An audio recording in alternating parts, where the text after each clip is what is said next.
Hello बच्चों, आप सब कैसे हैं? आपका दीपक सर फिजिक्स क्लास स्वागत है। आज हम लोग how can derive formula by dimension method, dimension method का यूज करके फार्मूला कैसे बनाते हैं उसको देखेंगे। तो इस टॉपिक में एक बात आपको बहुत इंपॉर्टेंट है कि न्यूमेरिकल में कहेगा this physical quantity depend upon this quantity. तो दैट वर्ड हमारा यूज हुआ डिपेंड, इसका मतलब है कि वो फिजिकल क्वांटिटी उन अदर क्वांटिटी पे डिपेंड करती है। यही हमारा लॉ ऑफ होमोजेनिटी कहता है। लॉ ऑफ होमोजेनिटी कहता है कि the dimensions of right hand side must be same as a left hand side. हमारी जो डायमेंशन राइट साइड की है वो लेफ्ट साइड के सेम होनी चाहिए। According to law of homogeneity, the dimension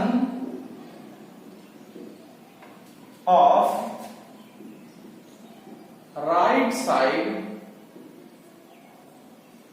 must be same as left hand side.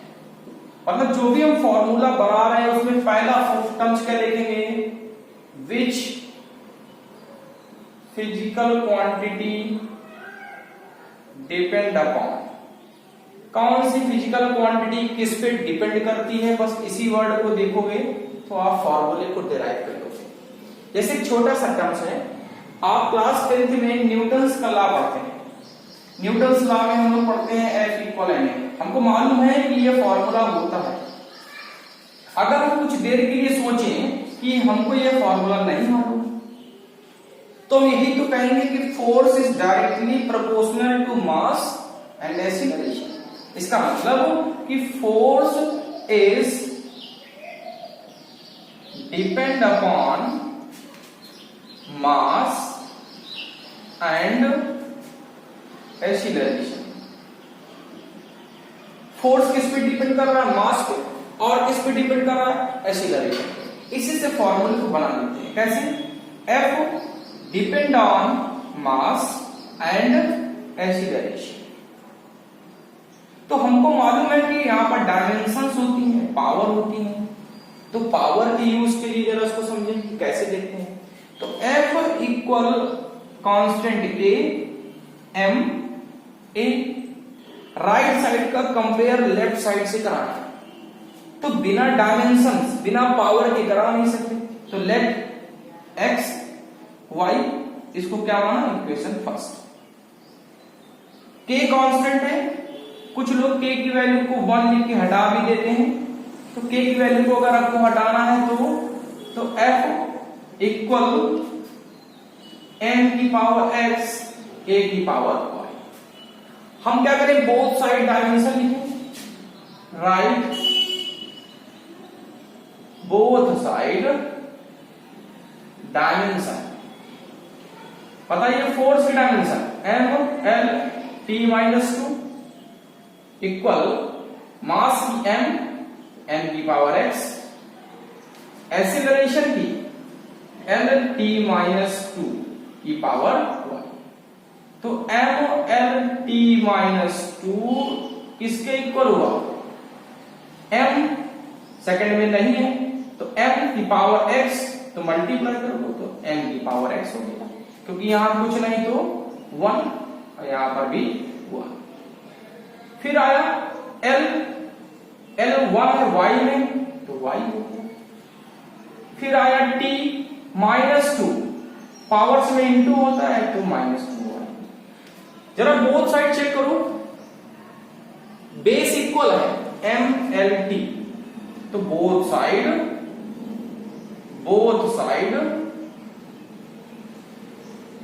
Base are equal, then compare of power. Base equal है, power का कंपेयर कराइए। यहां 1 है, यहां 1 है, m की पावर 1 m की पावर x, इसका मतलब x की वैल्यू क्या है, 1 है। l की पावर 1, l की पावर y, y कितना है 1, t की पावर -2, t की पावर -2y, तो -2 equal -2y, minus minus cancel हो गया, y इक्वल 1। मतलब x और y की वैल्यू क्या है 1।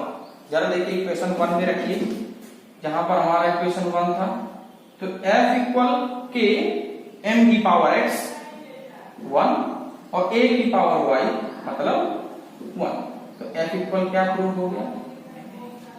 मतलब using dimension method how can derive the formula of any physical quantity, हम किसी भी फिजिकल क्वांटिटी का फॉर्मूला कैसे निकाल सकते हैं। चलिए नेक्स्ट देखते हैं रफ कर लें। अगर हमको कहता है कि force is directly proportional to velocity and acceleration of body, मान लो न्यूमेरिकल यूज करके देखिए।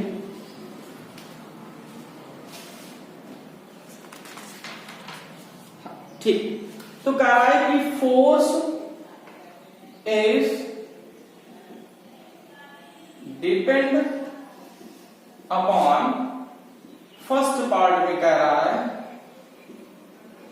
वेलोसिटी ऑफ ऑब्जेक्ट, सेकंड में कह रहा है मास ऑफ ऑब्जेक्ट, और थर्ड में कह रहा है डिस्टेंस ऑफ बॉडी। तो कह रहा how can derive the formula of force, आप फोर्स का फॉर्मूला कैसे बना सकते हैं। तो फॉर्मूला बनाने के लिए क्वांटिटी चेक करो। कह रहा है कि F किस पे डिपेंड है, V पर, किस पे डिपेंड है M पर, किस पे डिपेंड है डिस्टेंस R पर। तो F इक्वल कांस्टेंट के V M R, हमारे लेफ्ट में क्या है फोर्स, तो फोर्स में कोई भी डायमेंशन यूज नहीं कर सकते क्योंकि हमको कंपैरिजन कराना है, तो राइट साइड का कंपेयर कराना है। तो राइट साइड का कंपेयर कैसे कराएंगे, dimension let x y and z, ठीक है, ये कांस्टेंट है तो इसमें यूज नहीं करेंगे। Both side dimension right, both side dimension, dimension force की m l t-2 के l की वेलोसिटी मीटर पर सेकेंड, मीटर पर सेकेंड क्या लिखोगे l t-1, मीटर का l टाइम का t की पावर x, मास, मास का m की power y, r distance l की पावर z। तो क्या लिखें कि पहले m है तो m को बैलेंस कर लें, बताओ m कहां है, m1 y में, फिर देखो l कहां है, एक 1 x में है तो l की पावर x, एक 1 z में है, बेस इक्वल है, पावर ऐड हो जाती है, l की पावर x प्लस z, तो l की पावर x प्लस z। फिर आया t x में माइनस का x, ठीक है, इधर देख लीजिए m l t -2, आप कंपैरिजन करा के देखिए, m 1 है, m y है, y इक्वल 1 हो गया, l 1 है, यहां पर l x प्लस z है तो x प्लस z इक्वल 1। फिर देखिए कि t में कितना है -x, t में कितना -x, यहां -2, तो -x equal -2, then x equal, ठीक है, l की पावर z, हाँ ठीक, x हो गया, y हो गया, x प्लस z इक्वल 1 है, x की वैल्यू 2 है, तो यहां पर वैल्यू रख दीजिए, तो क्या आया 2 प्लस z इक्वल 1, तो z इक्वल -1, सारी चीजें आ गई, x y एंड z कहां रख दीजिए, इक्वेशन 1 में, इन इक्वेशन 1, तो f equal constant k v की पावर x, x कितना 2, m की पावर y, y कितना 1, r की पावर z, z कितना -1। तो f equal constant k m v square, r को न्यूमरेटर से डिनोमिनेटर में ले जाओ तो माइनस वाला प्लस हो जाएगा। तो f इक्वल k m v square upon r, k क्या है कांस्टेंट है, तो f इक्वल क्या बना m v square upon r। जरा चेक कर लो, लॉ ऑफ होमोजेनिटी के अकॉर्डिंग LHS RHS की इक्वल है कि नहीं। तो LHS में फोर्स है, फोर्स की डायमेंशन MLT-2, जरा RHS में देखो मास, मास का m, वेलोसिटी का LT-1 का होल स्क्वायर और डिस्टेंस का r मतलब l, distance measured in the meter. तो m यहां 1 है, इंटू करोगे तो L2, यहां इंटू करोगे T-2 और अपॉन में l है। तो सिंगल l से l कैंसिल हो जाएगा, MLT-2। देखो LHS RHS के इक्वल है, तो LHS इक्वल RHS, इसका मतलब फॉर्मूला करेक्ट है। तो इसमें हमको सिर्फ एक चीज देखनी है कि which of the physical quantity depend on which types of quantity, कौन सी क्वांटिटी आखिर किस पे डिपेंड कर रही है। आपको सिर्फ इतना ही देखना, जो जिस पे डिपेंड करे प्रोपोर्शनल का साइन। आरएचएस में मान लीजिए कि 3 क्वांटिटी आती हैं, तो उसकी डायमेंशंस की पावर ले लीजिए, X Y Z A B C, या आप जो चाहे। एलएचएस को आरएचएस से कंपेयर करा के मैथमेटिक्स के फॉर्म में बेस और पावर का क्या खेल होना है, सबको ऐड कर लीजिए, आपस में बना लीजिए। ठीक है, एक इस टाइप का एक और देखते हैं। मान लीजिए कि उसने एक दूसरे टाइप का दे दिया, उसने कहा velocity of longitudinal wave depend on elasticity of medium and density. 2 terms use किए कि वेलोसिटी किसके डिपेंड कर रही है, इलास्टिसिटी पर। अभी मैंने आपको कहीं इलास्टिसिटी पढ़ाया था, यंग मॉड्यूलेशन, बल्क मॉड्यूलेशन, जिसकी डायमेंशन किसके इक्वल होती है, प्रेशर के इक्वल होती है। मतलब वेलोसिटी ऑफ लॉन्गिट्यूडिनल वेव, ठीक, किस पे डिपेंड है, elasticity of medium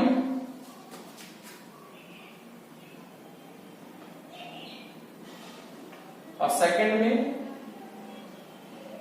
density of medium. ध्यान दीजिएगा, इलास्टिसिटी, इलास्टिसिटी को समझने पहले, इलास्टिसिटी किसके इक्वल होती है, स्ट्रेस के। ठीक, इलास्टिसिटी इक्वल होता है स्ट्रेस अपॉन स्ट्रेन। हमने प्रीवियस लेक्चर में आपको डायमेंशंस पढ़ाई थी स्ट्रेस एंड स्ट्रेन की। स्ट्रेस किसके इक्वल होती है, प्रेशर के इक्वल होती है, और स्ट्रेन क्या होती है, डायमेंशन लेस क्वांटिटी होती है, इसकी कोई डायमेंशन नहीं होती। तो स्ट्रेस का फॉर्मूला क्या था, F अपॉन ए, ये डायमेंशन लेस है, F क्या होता है MLT-2 और ए क्या, area metre square L square, A क्या कैंसिल, ML-1 T-, ये किसकी है, इलास्टिसिटी। यही इक्वल होती है प्रेशर के, यही इक्वल होती है स्ट्रेस के, और यही इक्वल होती है यंग मॉड्यूलेशन, बल्क मॉड्यूलेशन और रिजिडिटी के। मतलब एक फिजिकल क्वांटिटी 5 की होती है, लगभग सबके इक्वल मानी जाती है। तो चलिए देख लें इलास्टिसिटी की है। अब बताओ कि वेलोसिटी, जो हमारी वेलोसिटी है लॉन्गिट्यूडिनल वेव की, वो किस पे डिपेंड है, इलास्टिसिटी E पर और डेंसिटी D पर। तो V इक्वल कांस्टेंट के E D, let dimension X Y। ये कांस्टेंट है तो इसको फर्स्ट सेलेक्ट कर लिया। तो v वेलोसिटी की डायमेंशन lt माइनस 1, m नहीं है तो m0 lt माइनस 1।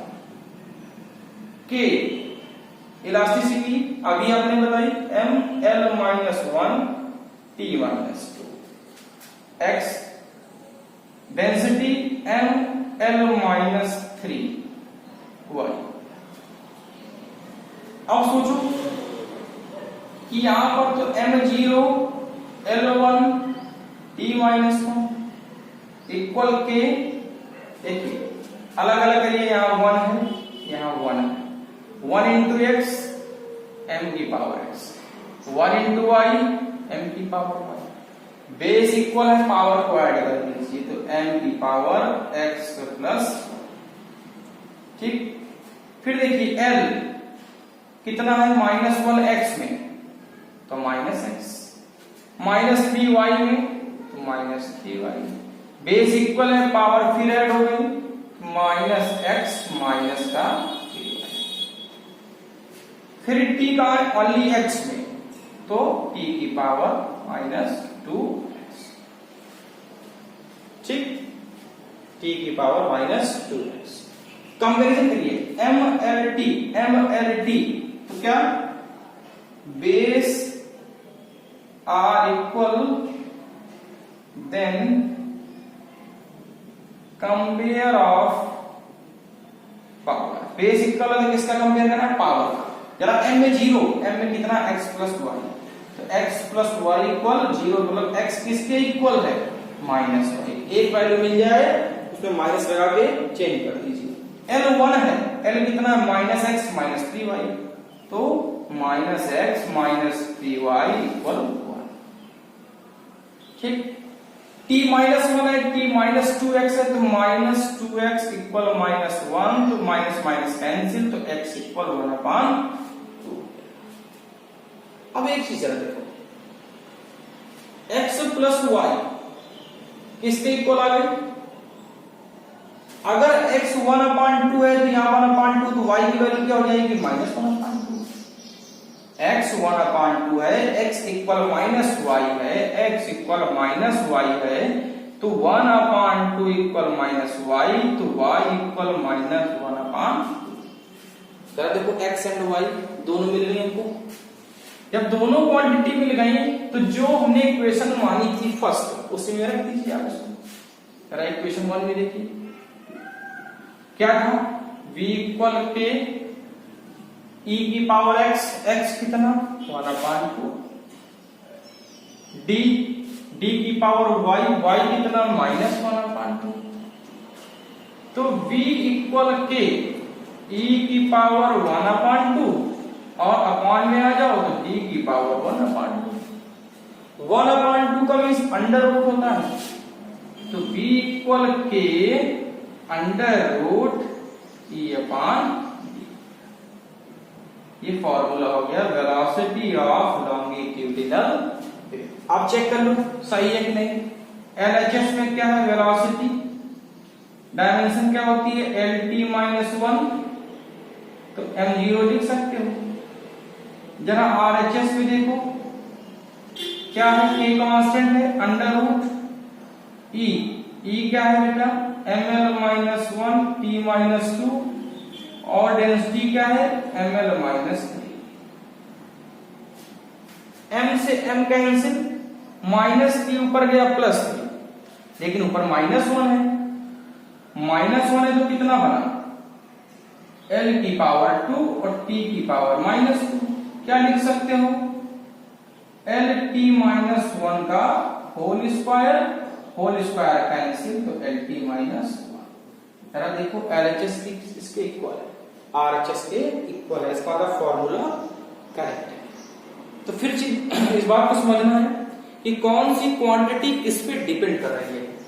जो क्वांटिटी जिस पे डिपेंड करे उस RHS में जो भी क्वांटिटी आप ले रहे हैं उसकी डायमेंशन, उसकी पावर मान लीजिए x/y, या तीन क्वांटिटी है तो ABC का लीजिए XYZ का लीजिए।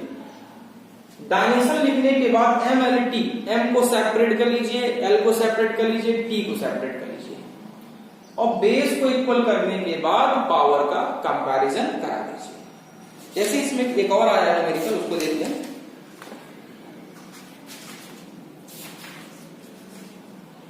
Time period of oscillation,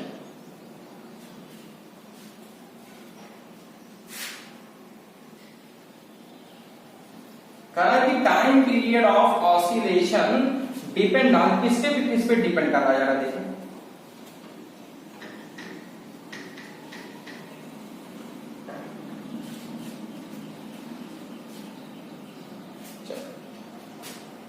time period of oscillation of liquid drop, time period of oscillation of liquid drop किस पे? Depend on surface tension, density and radius. Depend upon first surface tension, यहां symbol S. Second density and radius, density symbol D, और third radius R. कह रहा है कि time period of oscillation of liquid drop, मतलब T किस पे depend है? Surface tension, density, radius.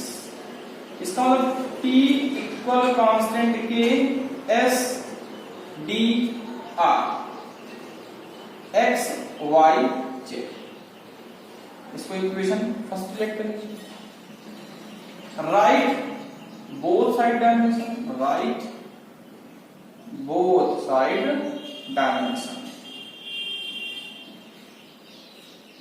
तो t का बेटा ओनली t, टाइम का t, तो m0 l0 t1 के।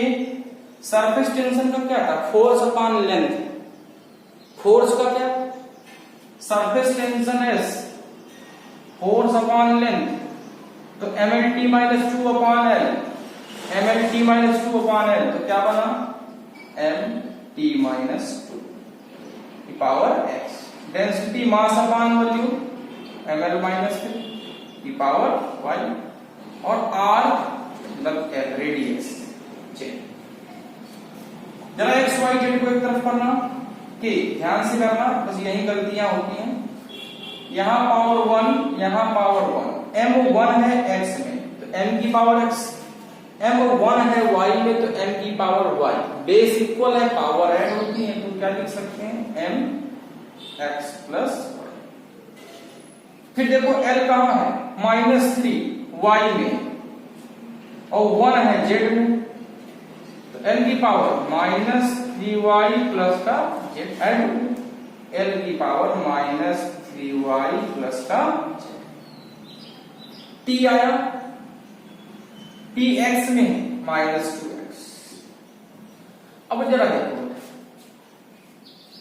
कि k हो गया, जरा देखो कंपैरिजन यहीं से करा दो। Base are equal, base are equal, then compare of power. किसका कंपेयर करा है? पावर का।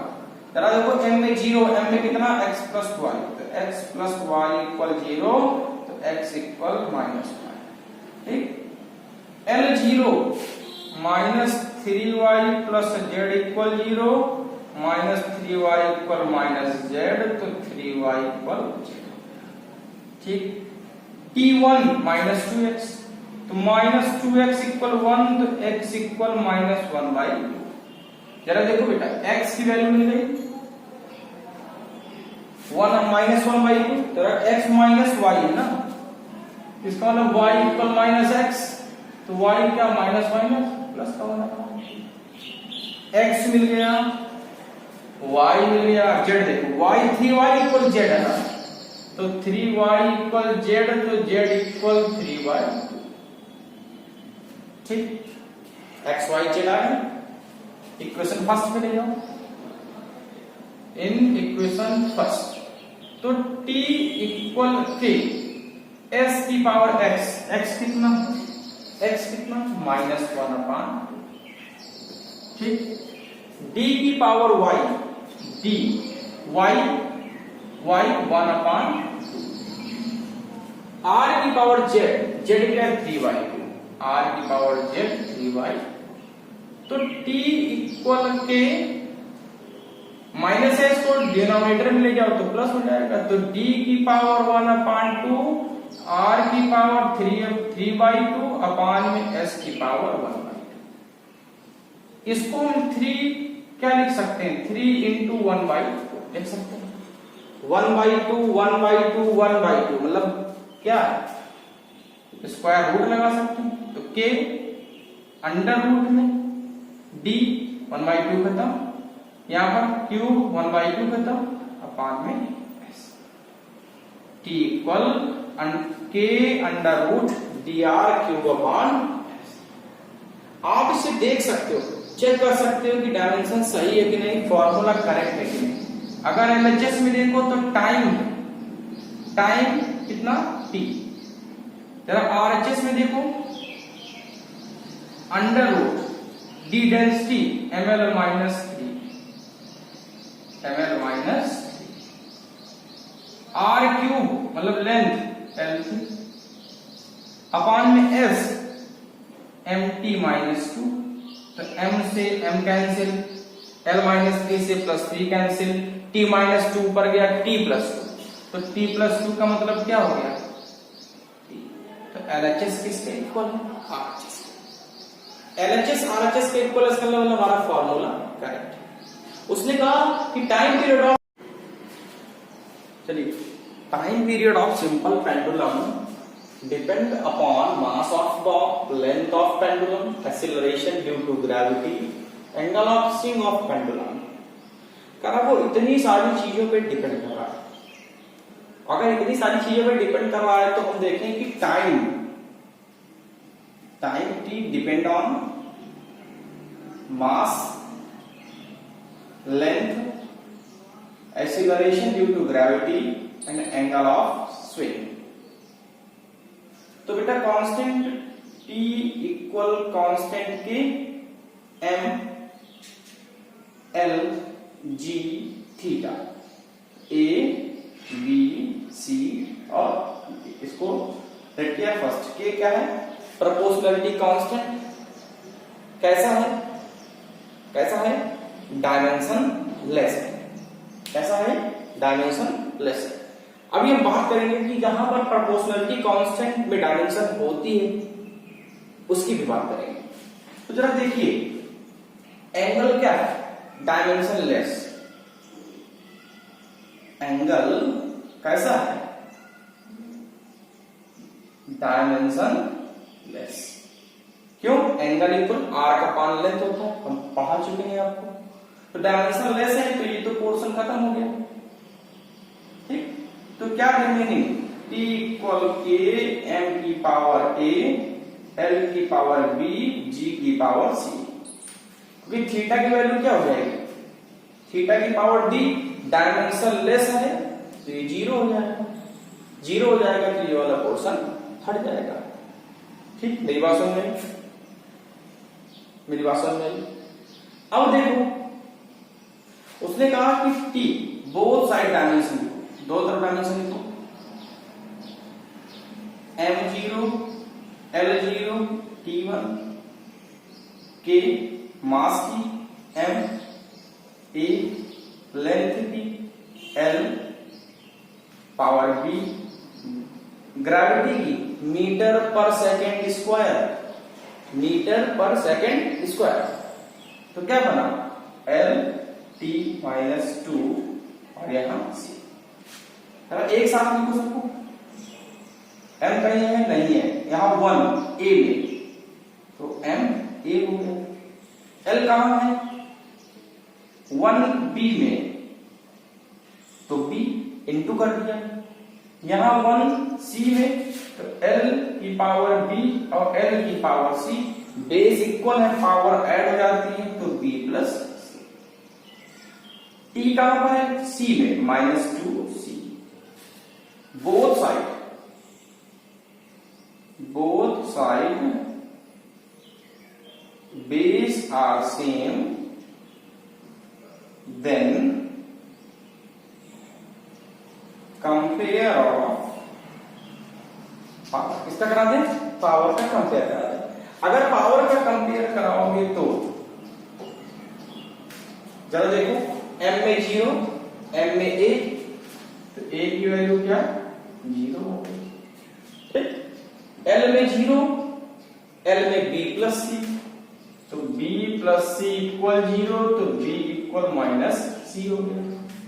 ठीक है, t में 1, t में -2c, तो -2c इक्वल 1, तो c इक्वल -1/2, और b इक्वल -c है, तो माइनस। जरा देखो, a b c कहां लेना है? इक्वेशन 1 में लेना है। ठीक, in equation 1 t equal k, m की पावर a 0 है, l की पावर b 1/2 है, g की पावर c -1/2 है, और ये थीटा डायमेंशन लेस था, इसलिए वैल्यू कैसी हो गई उसकी? 0 हो गई थी। ठीक है, अब सॉल्व करो। किसी की पावर 0 हो तो उसकी वैल्यू 1, किसी की पावर 0 तो वैल्यू 1, तो t इक्वल k, l की पावर 1/2 इंटू 1, इसको डिनोमिनेटर में ले आओ, 1/2। जरा देखो, t इक्वल k 1/2 का means bracket l/g, t equal k under root l/g। This is proportionality constant which is dimensionless for the expression k की वैल्यू क्या होती है? 1/2 पाई। लेकिन हमको k की वैल्यू कैसे मालूम? अभी गिवन तो नहीं है। जब गिवन नहीं है तो इसी फॉर्मूले को यहीं पर छोड़ सकते हैं, t equal k under root l/g। ये एनसीईआरटी में पूछा गया था। कंफर्म हो गया? नोट कर ले, पॉज करके नोट कर ले। चेक, आगे बढ़ो। थीटा डायमेंशन लेस होता है। अगर कोई डायमेंशन लेस है तो उसकी कोई डायमेंशन होती नहीं, डायमेंशन नहीं है तो उसमें पावर लगा कुछ भी हो, वैल्यू सब कैसी रहेगी? 0 रहेगी। कैसी रहेगी? 0 रहेगी। A force of viscosity, a force of viscosity F acting on a spherical body, acting on a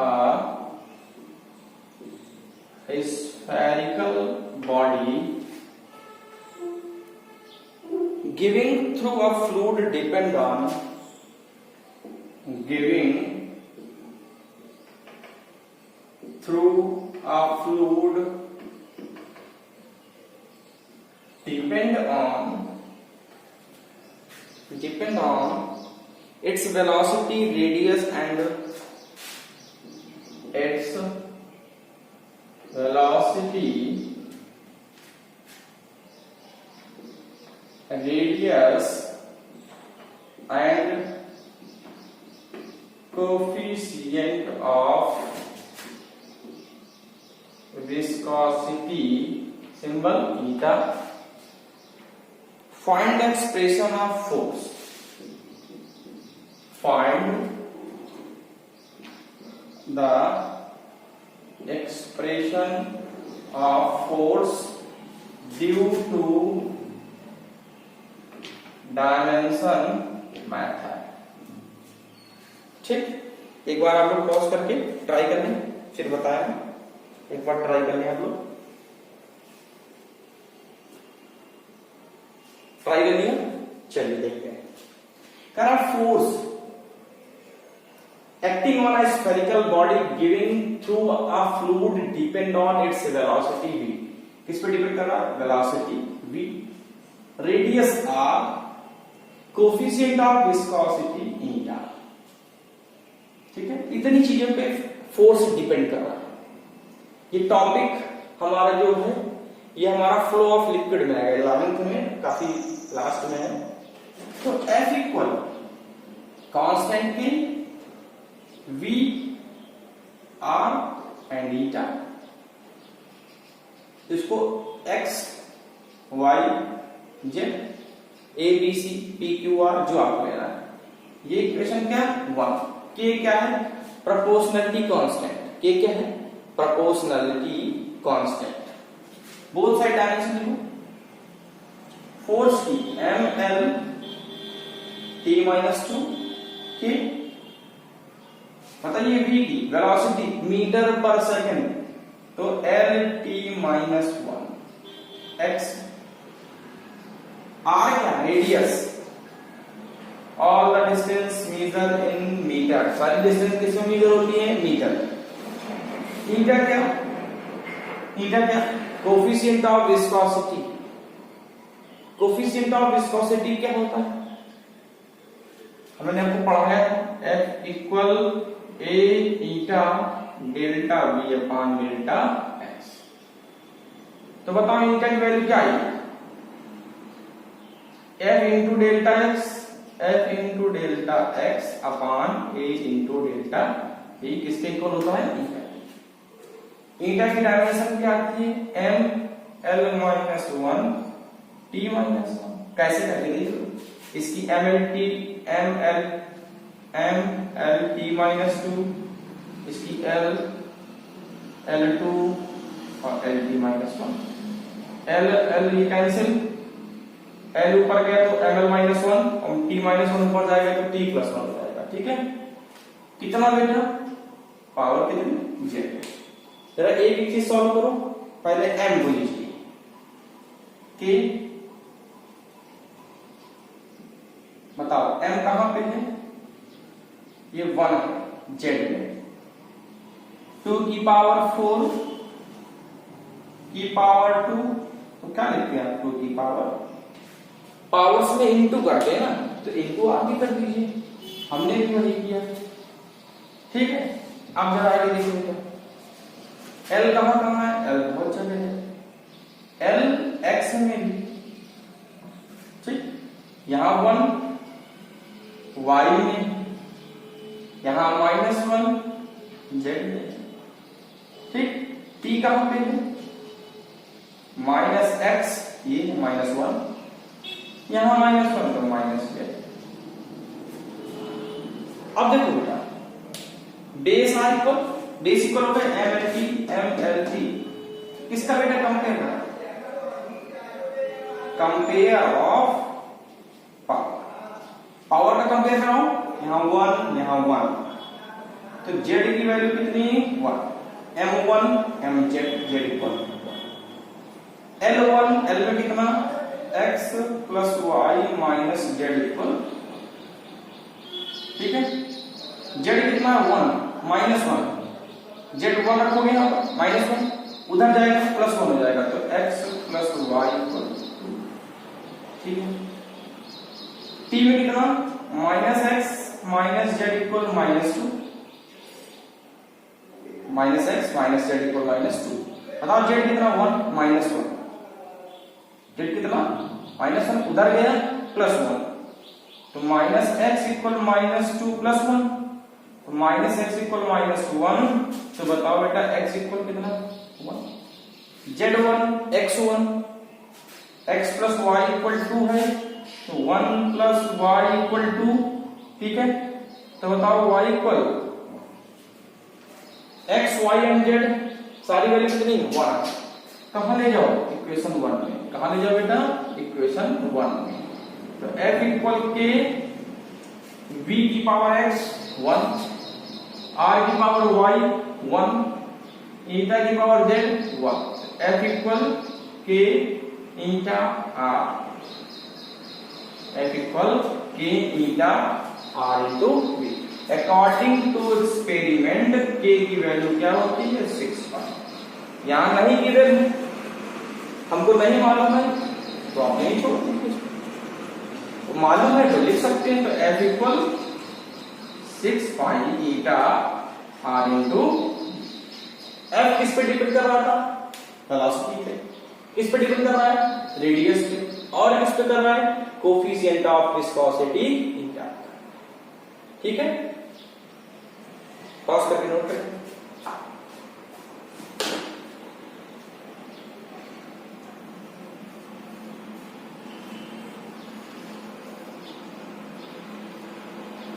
note हो गया?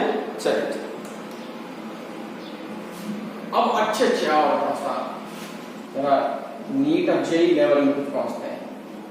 देखते हैं जरा एक दो चीजें आप कर पाएंगे कि नहीं, अच्छे से चीजों को ट्राई करेंगे, लोग कर पाएंगे कि नहीं कर पाएंगे।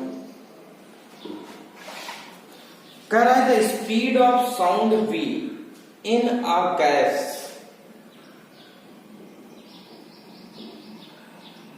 speed of sound v in a gas might plausibly depend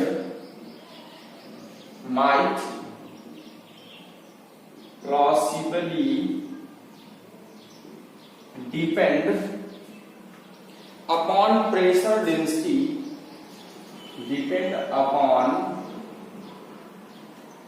pressure P, density rho, and volume of gas,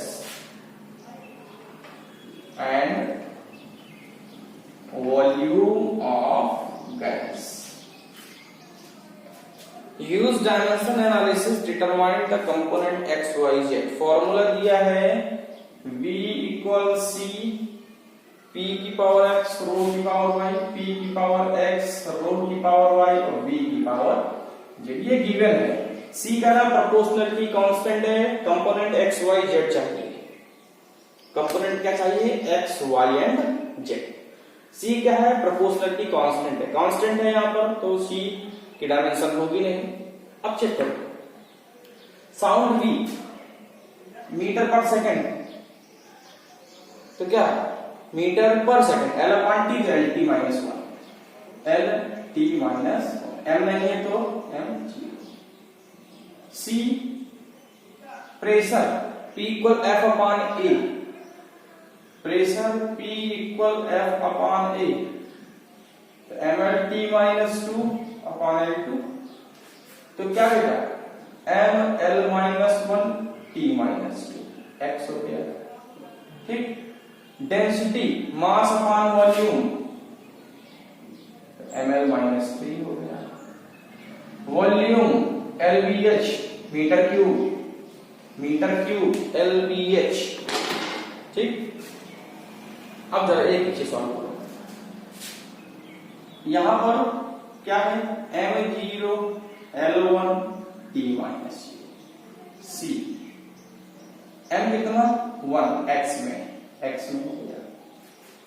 m कितना? 1 y में, तो x प्लस y हो गया। ठीक, l कितना? Minus x minus 3y plus का 3, तो 3z। ओके, कैसे? मैथ में बेस इक्वल है तो पावर को ऐड करते चले जाओ। ठीक है, t कहां पे है बेटा? ओनली x में, तो माइनस 2x। किसका कंपेयर करें? बेस इक्वल हो गए, compare of power m0 mx plus y, तो x प्लस y इक्वल 0, तो x इक्वल माइनस 1। ठीक, l में कितना? Minus x minus 3y plus 3z equal 1। ठीक, t में कितना? माइनस 2x, t में माइनस 1, तो माइनस 2x इक्वल माइनस 1, तो x इक्वल 1 अपॉन। ठीक है, x 1 अपॉन 2 हो गया, x इक्वल माइनस y है, x इक्वल माइनस y है, तो y इक्वल माइनस x, तो y इक्वल कितना? Minus 1 upon. ठीक है, x y हो गया। अब देखो एक ये इक्वेशन बनी ना, क्या है? Minus x minus 3y plus 3z equal 1 minus x की जगह 1/2 माइनस 3y की जगह माइनस 1/2 प्लस 3z इक्वल 1। तो बेटा कितना minus 1/2 plus 3y2 plus 3z equal 1। इन दोनों को सॉल्व करो, डिनोमिनेटर सेम है, न्यूमरेटर को ऐड करो, ऐड होगा नहीं क्योंकि यहाँ पर -1 है, यहाँ का +3 है। तो कितना आ जाएगा, कितना आएगा, कितना आएगा, प्लस की चीज बड़ी है तो 2/2 प्लस 3z इक्वल 1, 2 1 जा 1 टाइम 1 प्लस 3z इक्वल 1, तो 3z इक्वल 1 माइनस 1, तो z इक्वल z की वैल्यू कितनी आ रही है, 0 आ रही है, ठीक है। तो z की वैल्यू 0 होगी। जरा इक्वेशन 1 में ले जाओ, इक्वेशन 1 में ले जाओ। वैसे x y z की वैल्यू मिल गई, हमको यही निकालनी थी, लेकिन आप x y z यही चाहिए। फॉर्मूला बना के देख लीजिए, v equal constant c p की पावर x, x कितना है, x कितना है 1/2, रो की पावर y, y कितना -1/2 और v की पावर z, z कितना 0। ये पोर्शन खत्म हो गया, किसी की पावर 0 तो वैल्यू 1, वैल्यू 1 तो उसी खत्म। तो v इक्वल c p की पावर 1/2, इसको अपॉन में दिया और रो की पावर 1/2, तो v equal constant c under root p upon under root p upon, ठीक, कंफर्म, कंफर्म, पॉज करके नोट करें।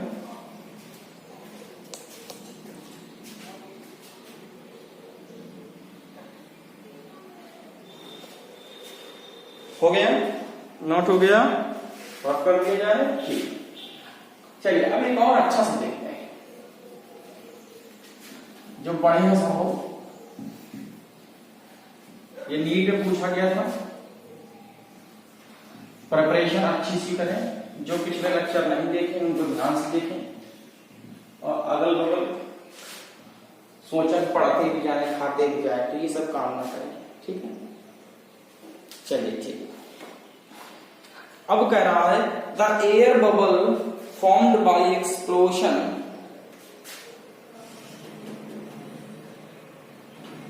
Air bubble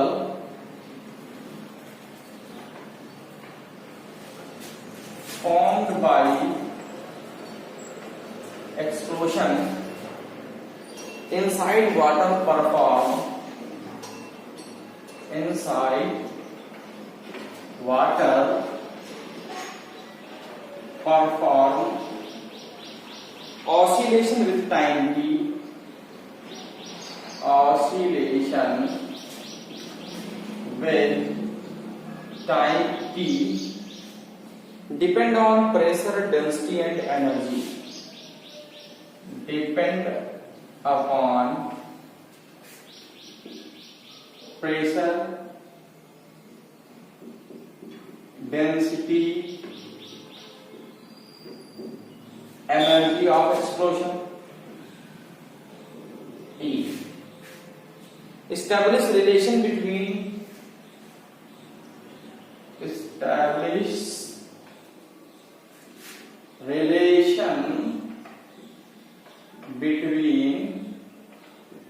T, P, rho और इसके बीच में रिलेशन चाहिए हमको।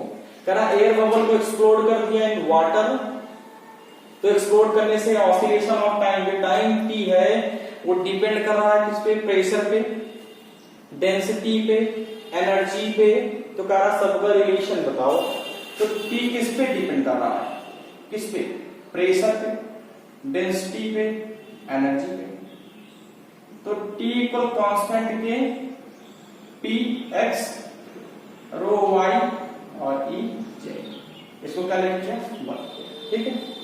डायमेंशन देखो, टाइम कितनी होती है तो M zero L zero T one equal T.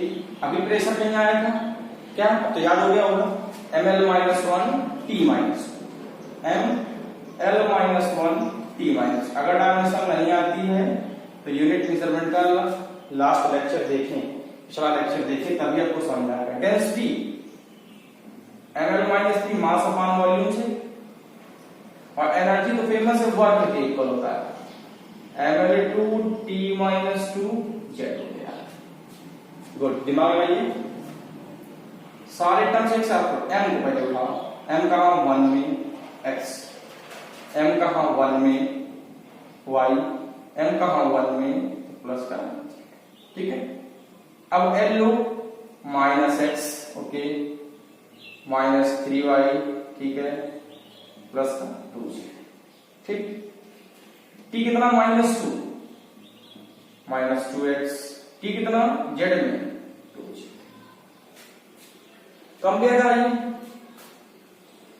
Compare of power, compare करा दीजिए बेटा।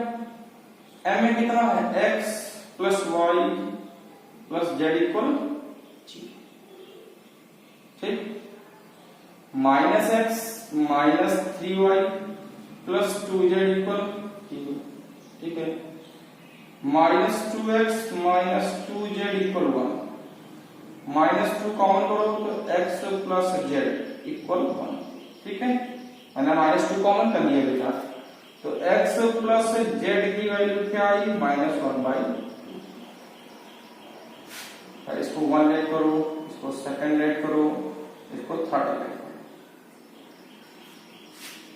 इन इक्वेशन फर्स्ट को देखो, x plus y equal minus z लिख सकते हैं, x plus z equal minus y लिख सकते हैं, x plus z equal minus y लिख सकते हैं, x plus z equal minus, x plus z की वैल्यू क्या है -1/2, तो -1/2 इक्वल -y, तो माइनस से माइनस कैंसिल, तो y मिल गया 1/, चलिए ठीक, y मिल गया। कंफर्म है, कंफर्म है इतनी बात, ठीक। y की वैल्यू 1/2 सेकंड में रख दिया, सेकंड में रखो, यहां सॉल्व करें। इक्वेशन सेकंड को देखो जरा, माइनस x माइनस 3, तो माइनस x माइनस 3, y क्या 1/2, y क्या 1/2 प्लस का 2z इक्वल 0, तो minus x plus 2z equal 3y2, ठीक। Minus x plus 2z equal 3y2, ठीक है। अभी आपने कहीं निकाला है x प्लस z की वैल्यू -1/2, x प्लस z, ठीक। ये इसको देख लो, अगर यहां पर हम x की वैल्यू निकालें, देखिए ये आया फॉर्मूला, आपने कहीं ऊपर निकाला x प्लस z इक्वल -1/2, तो x इक्वल -1/2 माइनस z, इसमें ले जाओ, -1/2 minus z plus 2z equal 3/2, तो ओपन करो, माइनस माइनस प्लस हो जाएगा, तो प्लस 1/2 प्लस का z प्लस का 2z इक्वल 3/2, तो 3z इक्वल 3/2 माइनस 1/2 कितना है 3z इक्वल, बताइए 3/2, 2 कॉमन, तो 3 माइनस 1 2/2, तो z इक्वल 1/, ये 1 हो गया, z कंफर्म, z मिल गया, y मिल गया, x तो आसानी से निकाल लेंगे ना, x तो आसानी से आ जाएगा ना, x plus y plus z equal 0, बताओ y कितना है 1/2, x प्लस 1/2 प्लस 1/2 इक्वल 0, तो x इक्वल, तो सॉल्व कर लिया, जैसे देखा आपको कितना आया x प्लस 1/2, z क्या 1/3 इक्वल 0, x इक्वल -1/2 माइनस 1/3, तो x की वैल्यू क्या -5/x मिल गया, y मिल गया और z मिल गया, ठीक है। रफ कर दूं, ठीक। अब देखो बेटा, हमको मेन चीज यहां नजर आई कि कौन सी चीज, कौन सी फिजिकल क्वांटिटी किस पे डिपेंड करती है, बस वही मेन है। जिस पे डिपेंड करती है उसका मैंने फॉर्मूला बनाया, यहां फॉर्मूला बनाया तो कुछ कॉमन कौन सी ट्रिक्स हैं जो वर्क नहीं करती, जरा उनको भी साथ देते हैं। ठीक है, चलिए नेक्स्ट देखते हैं।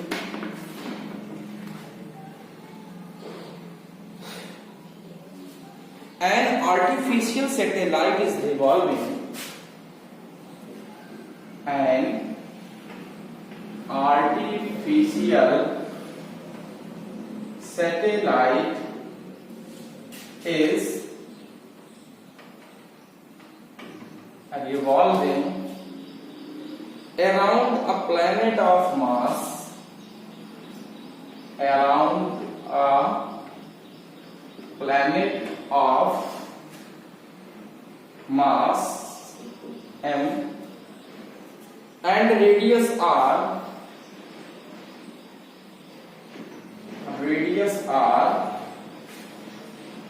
circular orbit of radius r, circular orbit of radius r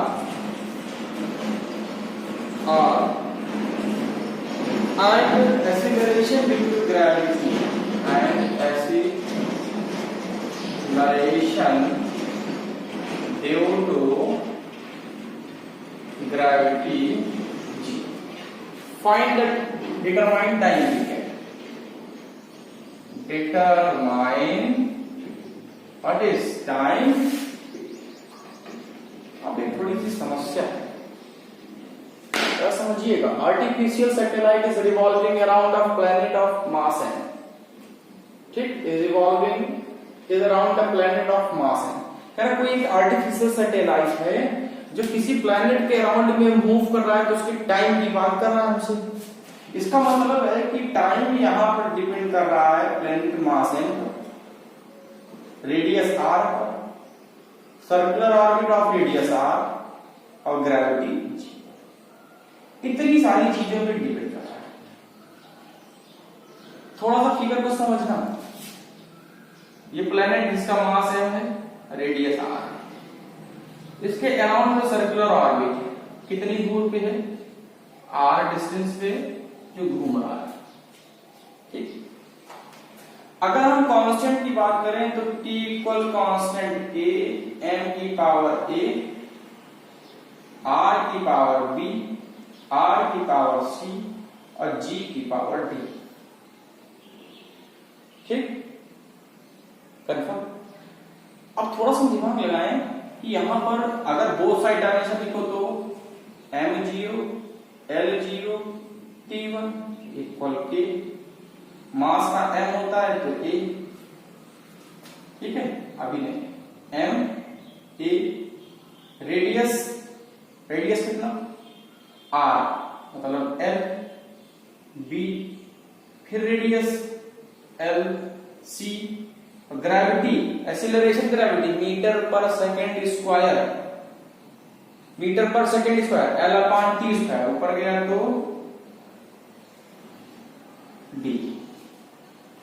ठीक, जरा एक बात यहां से देखो कि एक साथ करो, m कहीं है नहीं है, l कहां है, 1 1 1 1, b plus c plus d, और t कहां है, बस एक जगह 2। ठीक है, कंपेयर कराओ,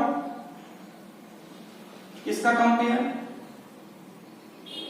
compare of power, m0 ma equal, ठीक, l में देखो b plus c plus d equal 0। ठीक है, t में देखो -2d इक्वल 1, तो d इक्वल -1 बाई a मिल गया, d मिल गया, लेकिन हमको b और c एक साथ चाहिए इस इक्वेशन में, क्योंकि a बड़ा है नहीं, d अगर रखोगे तो b प्लस c हो जाएगा, इक्वेशन सॉल्व नहीं होगी। तो एलिमेंट के एक चैप्टर है यूनिट ग्रेविटेशन, जरा ध्यान सुनिएगा, एक यूनिट है ग्रेविटेशन, वहां फॉर्मूला कैलकुलस, केपलर्स लॉ क्या कहता है? Square of time is directly proportional to cube of semi major axis. क्या बेटा? केपलर्स कहते हैं कि एक लाइन जो सैटेलाइट को प्लैनेट से ज्वाइन करती है, उसका square of time directly proportional होता है cube of semi major axis. अब सेमी मेजर एक्सिस क्या, माइनर एक्सिस क्या, जब चैप्टर आएगा तब बात होगी। कहने का मतलब ये है कि किसी भी अर्थ के अराउंड में कोई मान लो सैटेलाइट मूव कर रहा है तो अर्थ के ऊपर तो करेगा नहीं, अर्थ से डिस्टेंस पे करेगा। तो डिस्टेंस पे करेगा तो टोटल डिस्टेंस आर हो गई, क्योंकि अर्थ की रेडियस तो कैपिटल आर है। तो कह रहे square of time is directly proportional to cube of semi major axis. Square of time is directly proportional to cube of semi major axis. इसका मतलब है कि t प्रोपोर्शनल r की पावर 3/2 है। ठीक, और आपने क्या लिखा? t प्रोपोर्शनल r की power c, t proportional r की पावर c। इसका मतलब c की वैल्यू क्या है? c की वैल्यू क्या है? 3/2। कंफर्म हुआ? c की वैल्यू क्या है? 3/2। तो c मिल गया हमको 3/2। थोड़ा कॉमन सेंस लगाना पड़ेगा। केपलर्स का लॉ है, केपलर्स का लॉ कहता है square of time is directly proportional to cube of semi major axis. एक लाइन जो सैटेलाइट को किससे ज्वाइन करती है? प्लेनेट से ज्वाइन करती है, तो जो रिवोल्यूशन टाइम है उसको एक राउंड करने में जो टाइम लेगा उसका square time is directly proportional to cube of semi major axis. ये अर्थ है, ऐसे इसका एम आर है। अब यहां से सैटेलाइट निकलेगा नहीं, दूर से, ये डिस्टेंस क्या है? Small r। तो बस t स्क्वायर प्रोपोर्शनल r के, समझ गए? बाकी ग्रेविटेशन जब आएगा तब उसकी बात होगी। तो c की वैल्यू मिल गई, b plus c plus d equal 0। b plus c plus d equal 0 है, तो b प्लस 3/2 और d कितना है? -1/2 इक्वल 0। तो बताइए क्या वैल्यू बनी? तो b सॉल्व करो, ये इक्वल है तो माइनस की जगह +1/2 -3/2, तो b इक्वल -2/2। तो b की वैल्यू क्या है? माइनस, देखो b मिल गया, a सब मिल गए, b c की वैल्यू रखिए फर्स्ट में, जरा इक्वेशन 1 में आइए। तो t इक्वल प्रोपोर्शनलिटी कांस्टेंट के m की पावर a 0 है, r की पावर b कितना? -1 है, r की पावर c कितना है? 3/2 है, g की पावर d कितना है? -1/2। किसी की पावर 0 तो वैल्यू 1, तो ये चीज तो हट गई। तो t इक्वल के -1 है, तो नीचे रह जाओ r, यहाँ r 3/2 है, -1/2 नीचे ले जाओ। ठीक, क्या बेटा? t equal k by r, इसको 3 into 1/2 लिख सकते हैं। 1/2 का रूट हो गया, कितना बचा? 3 बचा। t equal k by r under root r cube by g। तो समझ में आई? केपलर्स लॉ में square of time is directly proportional to cube of semi major axis. Confirm हुआ? कंफर्म हुआ? मजा आ रहा है? बोर्ड कहीं लग रहा? सर जी हंसाते भी नहीं, कुछ बोलते भी नहीं, बस पढ़ाते रहते हैं। तो थोड़ा सा कोशिश करिए समझने की, मैं आपको समझाने की कोशिश कर रहा हूं। ठीक है, एक साथ दो काम ना करें, सिर्फ पढ़ते रहें। वीडियो को एक बार में ही पूरा देखें, बार बार नहीं कि थोड़ा सा थोड़ा सा थोड़ा सा। चलिए अब एक बहुत अच्छा नंबर उसको भी देखते हैं, जी लेवल का है तो जरा उसको भी देखते हैं। करा Planck constant h speed of light से, Planck constant h speed of light C, ठीक है, and gravitational constant G, gravitational constant G are used to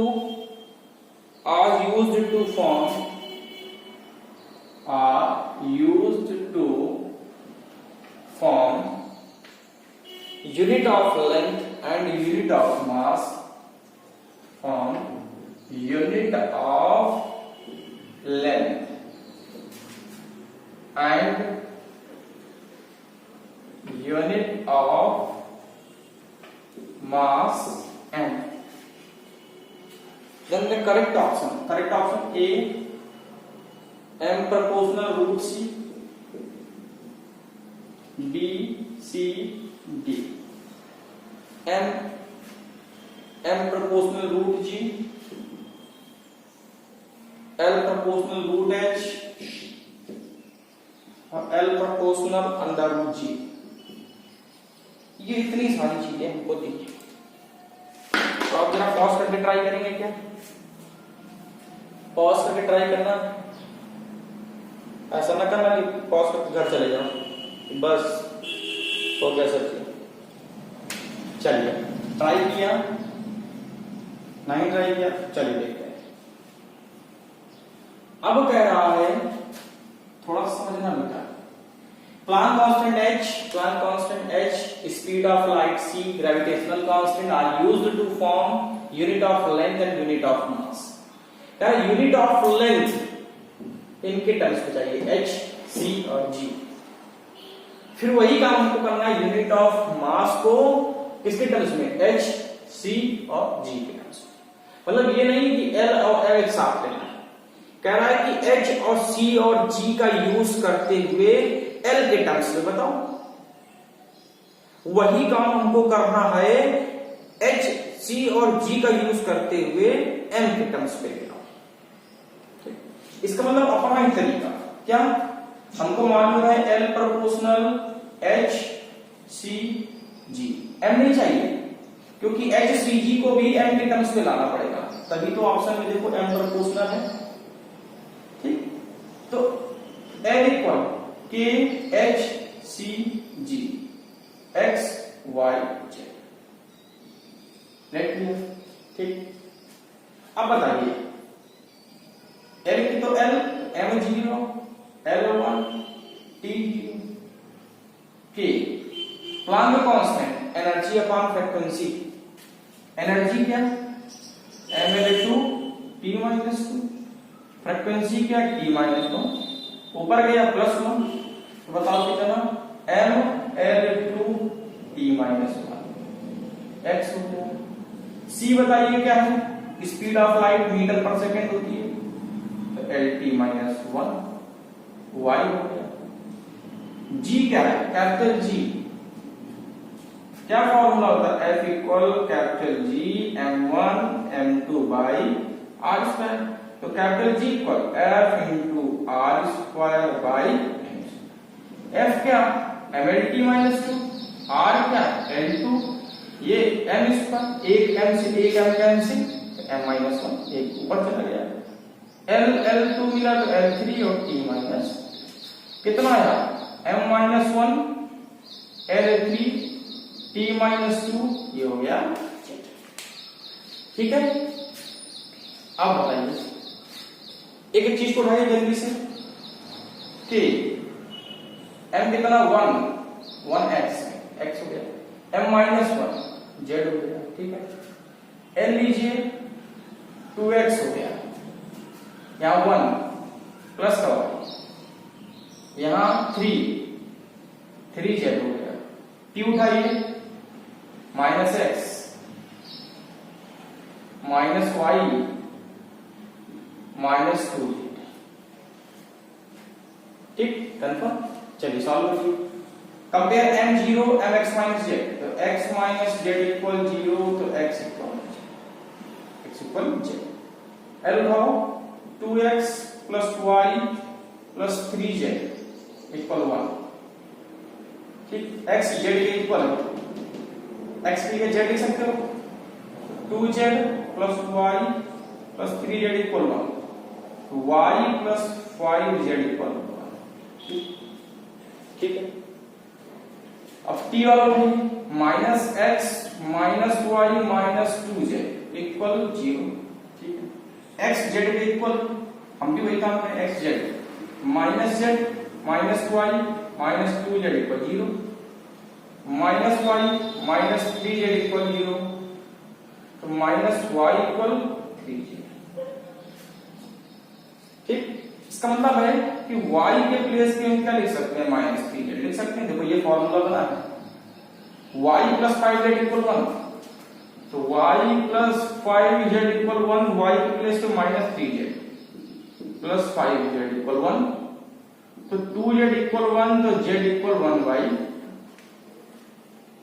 ठीक, z इक्वल 1/2, z मिल गया तो x इक्वल z है, तो x इक्वल आल्सो 1/, ठीक, x मिल गया, z मिल गया, y तो अब आसानी से निकल आएगा, y इक्वल माइनस 3z है, माइनस 3z है, तो y इक्वल माइनस 3 और z 1/2, तो माइनस 3/, x y z आ गया, कहां मिला, x y, तीनों को उठा के 1 में ले जाओ, तो l इक्वल के h की पावर x, x कितना 1/, c की पावर y, y कितना माइनस 3/2, g की पावर z, z कितना 1/2, तो l इक्वल के h की पावर 1/2, g की पावर 1/2 अपान c की पावर 3/2, तो l इक्वल के अंडर रूट h हाफ चला गया अपान c। देखो l प्रोपोर्शनल रूट h है, l प्रोपोर्शनल रूट g है, l प्रोपोर्शनल 1 अपान c, ये तीन चीजें मिली ना। देखो क्या क्या मैच कर रहा है, l प्रोपोर्शनल रूट h है, l प्रोपोर्शनल रूट g है, अब नहीं c वाला नहीं, इतना समझ में, जल्दी से करो, कंफर्म है, ठीक है। अब कह रहा है कि वही HCG किसके टर्म्स पे गया, मास के टर्म्स के लिए, तो HCG को मास के टर्म्स के लिए, मास के टर्म्स, ठीक, तो वही चीज बेटा सॉल्व कर पाओगे फिर आंसर नहीं कर पाओगे, M1 L0 T0 K, ठीक है, इक्वेशन तो वही बनी थी, हटा दी मैंने, चलो कोई बात नहीं। H क्या, ml-1, H क्या, Planck constant, energy upon frequency, ml2t-1, x, C क्या, lt-1, y, m-1 l3 t-2, z, जल्दी से करें कि बताओ m कितना, x माइनस z, l कितना 2x plus y plus 3z, ठीक है, t कितना minus 2x sorry minus x minus 2z, sorry y भी है, minus x minus y minus 2, तो बताओ mx माइनस z m1 है, तो x माइनस z इक्वल 1, तो x के प्लेस पे 1 प्लस z लिख सकते हैं, ठीक है, लिख सकते हैं, ठीक है, तो 2x plus y plus 3z equal 0, x के प्लेस पे 1 plus z, 2 1 plus z plus y plus 3z equal 0, तो 2 plus 2z plus y plus 3z equal 0, तो 2z 3z 5z plus y equal -2, ठीक है, 5z प्लस y उधर चला गया -2, जरा x minus x minus y minus 2z equal 0, x के place पे 1 plus z minus 1 plus z minus y minus 2z equal 0, minus 1 minus z minus y minus 2z equal 0, है ना, minus 3z minus y equal 1, अगर y की value निकालो -2 -5z लिख सकते हैं। y की वैल्यू निकालो -2 -5z, तो -3z माइनस y की जगह -2 -2 5z इक्वल 1, ठीक है। -3z + 2 + 5z इक्वल 1 कितना आया 2z, 2 + 2z इक्वल 1, तो 2z इक्वल 1 - 2 -1, तो z इक्वल -1/, z इक्वल -1/2 रखो तो क्या है x इक्वल 1 + z 1 - 1/2, तो x इक्वल कितना 2 1 z 2 1/2, x मिल गया, z मिल गया, y को आसानी से निकाला जाएगा। क्यों y इक्वल क्या था -2 -5z, तो y इक्वल -2 -5, z कितना -1/2, तो y इक्वल -2 प्लस का 5/2, तो y इक्वल 2 2 जा 4 -4, -4 का means 1/, y equal 1/2, x equal 1/2, z equal -1/2। Value रखिए m इक्वल k h की पावर x 1/2, c की पावर y कितना 1/2, g की पावर z कितना -1/, तो देखो m proportional √h, m proportional √c और m प्रोपोर्शनल 1/√g। कौन सा मैच कर रहा है, √h नहीं है, √g वाला नहीं है, सिर्फ ये वाला मैच कर रहा है, m प्रोपोर्शनल √c। कितने option correct, a correct, c correct और d करेक्ट, ठीक है। हमको h c d किसके टर्म्स में चाहिए, l में चाहिए, फिर m में चाहिए। पॉज करके नोट करें जल्दी से।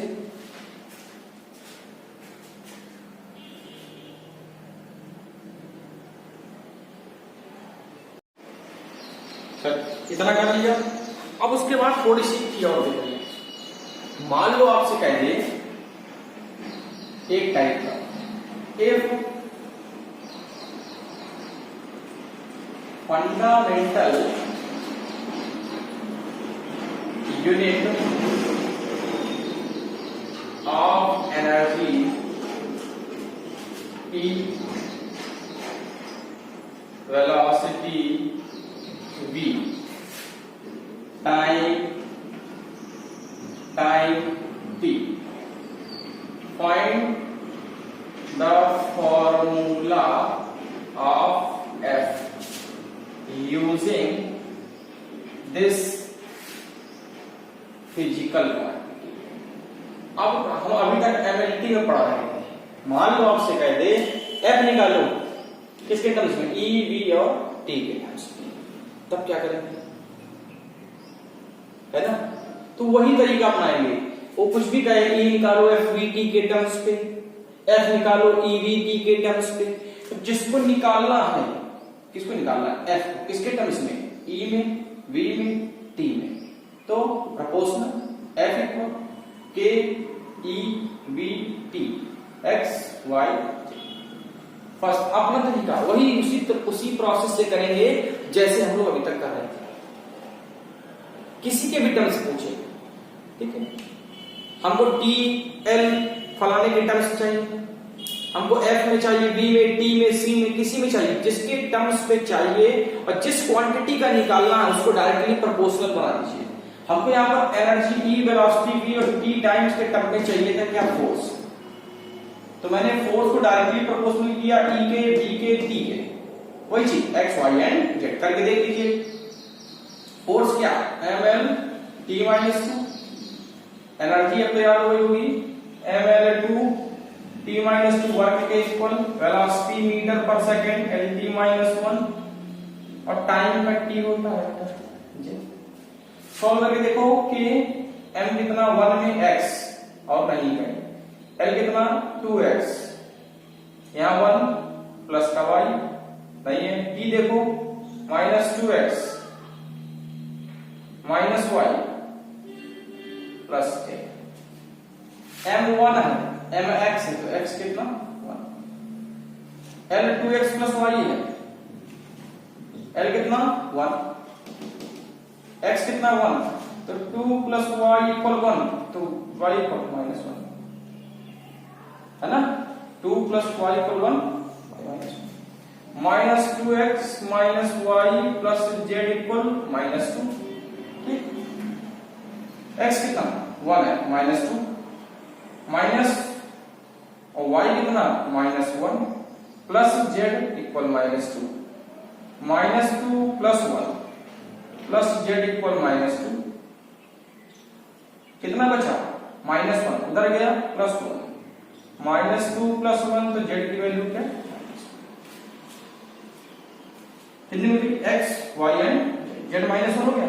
सब रख दीजिए 1 में वो जैसे रख रहे थे, तो f इक्वल के e की पावर x 1, v की पावर y कितना माइनस 1, t की पावर z कितना माइनस 1, तो f इक्वल के e ऊपर आएगा और पानी, तो ऑप्शन में कैसा होगा, यही जैसे ऑप्शन में ये लिखा है f equal e v minus 1,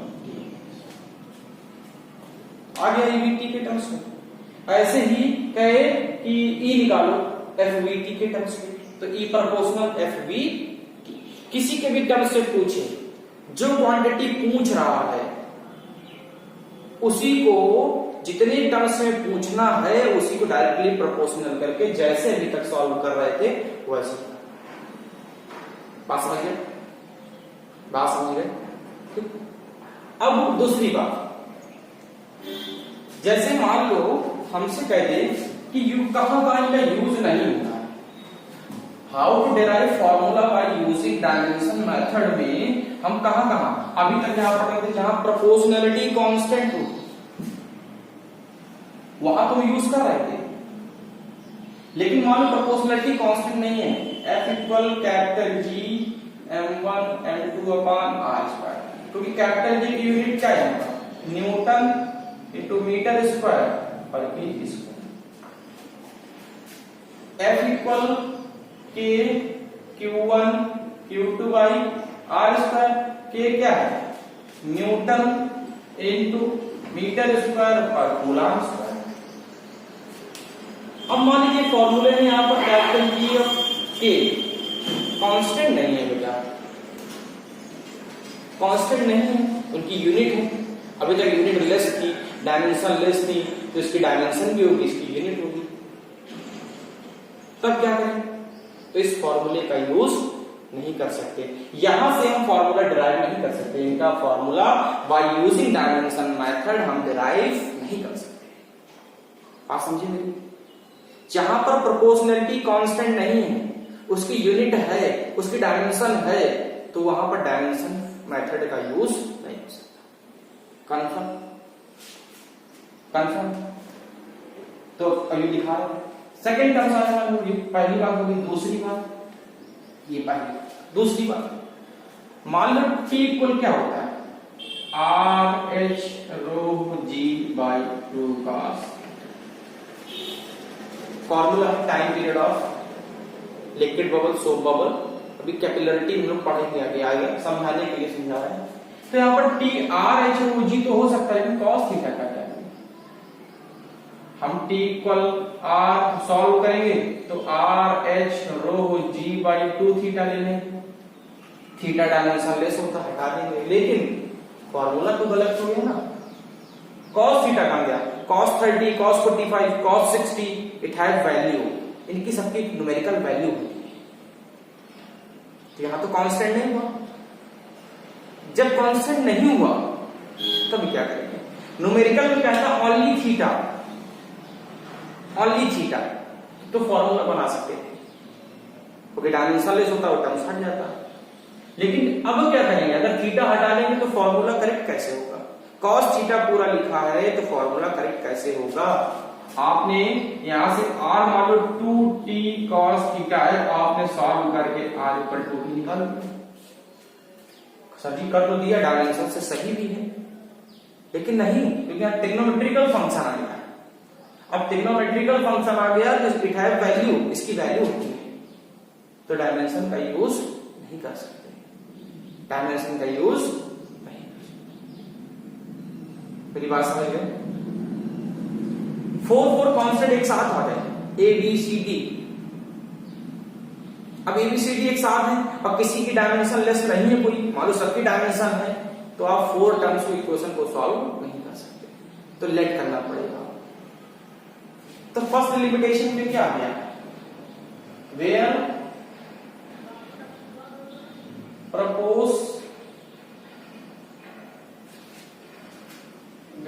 constant have unit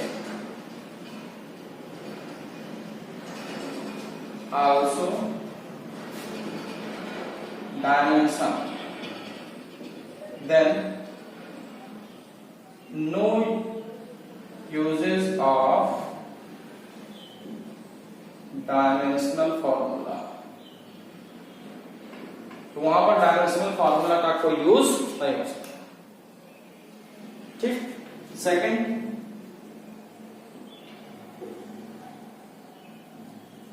no use of dimensional formula when it have 4